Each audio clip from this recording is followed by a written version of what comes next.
Hello friends, गिन्नी era में आपका स्वागत है। आज मैं आपको एक्सप्लेन करूंगी एक कोरियन ड्रामा जिसका नाम है द हायर्स। ये कोरिया का बहुत ही पॉपुलर ड्रामा है।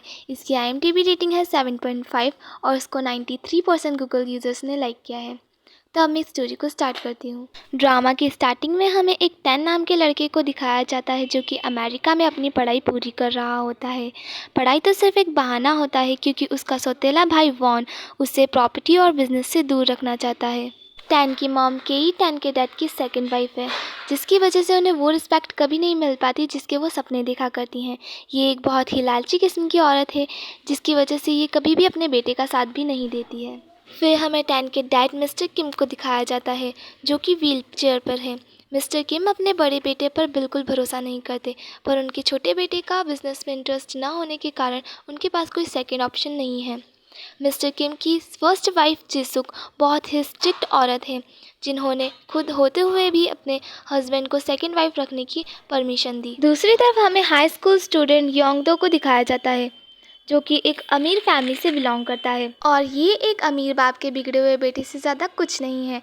ये अपने स्कूल के बाकी बड़े बच्चों को बुली क्या करता है।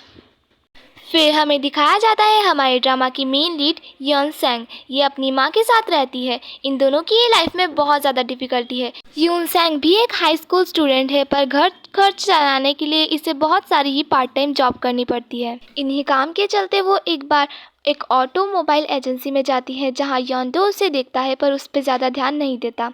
यॉनसेंग की लाइफ बहुत ही डिफ़िकल्ट होती है और इसकी माँ भी बोल नहीं सकती। वो मिस्टर किम के घर पे बतौर नौकर नौकरी करती है, लेकिन वो टैन की माँ के बहुत ही करीब होती है। आप करीबी से फ्रेंडशिप वाली करीबी मत समझना, एक नौकर और मालिक वाली करीबी।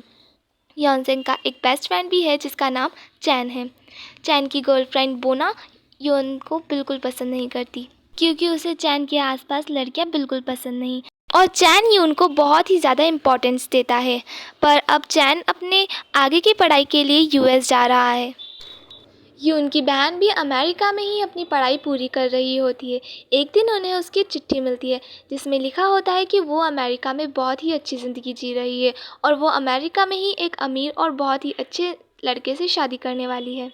यून की माँ बैंक के थ्रू उसे पैसे भिजवाने के लिए कहती है, पर यून को अपनी बहन से बहुत ही जलन हो रही होती है क्योंकि वो US में बहुत ही अच्छी ज़िंदगी जी रही है और उन्हें कोरिया में बहुत ही स्ट्रगल करना पड़ता है। तो वो डिसाइड करती है कि वो पैसे लेके खुद US जाएगी और कोरिया वापस कभी नहीं आएगी। नेक्स्ट सीन में हमें टेन की फियांसे रेचल को दिखाया जाता है जो कि अपनी माँ इस्तर के फिर से शादी करने की बात से परेशान थी, और इस्तर जिस आदमी से शादी कर रही थी वो योंडो के फादर थे। योंडो खुद भी इस शादी से कुछ खास खुश नहीं था, पर रेचल के सामने वो कहता है कि उसे इस शादी से कोई फ़र्क नहीं पड़ता क्योंकि उनके वहाँ शादियाँ सिर्फ बिजनेस टिकाने का एक सजेशन है। रेचल योंडो की बात सुनकर के और भी ज़्यादा चिढ़ जाती है। यहाँ हमें पता चलता है कि योंडो और टैन एक दूसरे को फूटी आँख नहीं सुहाते। फिर रेचल डिसाइड करती है कि वो थोड़े दिन के लिए US टैन के पास चली जाएगी।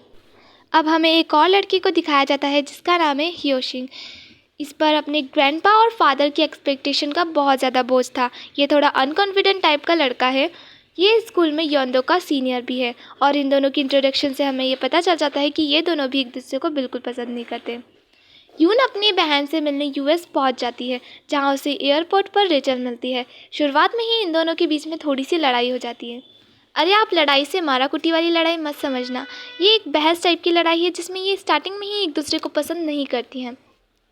फिर यॉन अपनी बहन के दिए गए एड्रेस पर जाती है जहां उसका बॉयफ्रेंड किसी और लड़की के साथ होता है।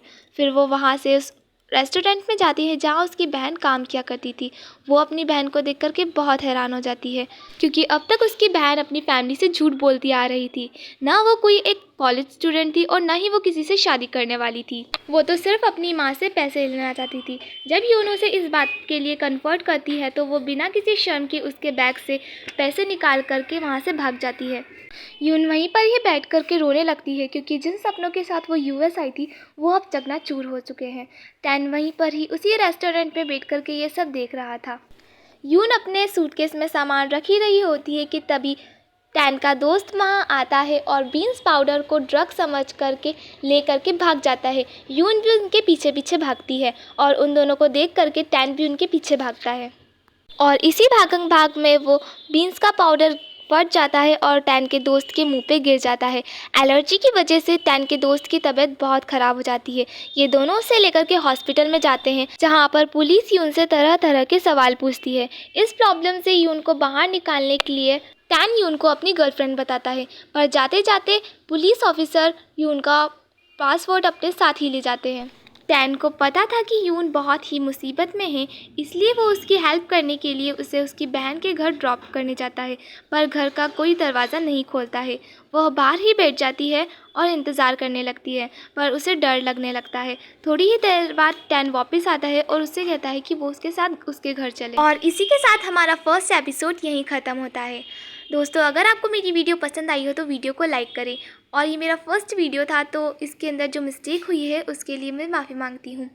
अगर आपको आपकी तरफ से कोई सा ड्रामा एक्सप्लेन कराना है तो आप मुझे कमेंट बॉक्स में लिख सकते हैं, मैं उस ड्रामा को ज़रूर एक्सप्लेन करूँगी।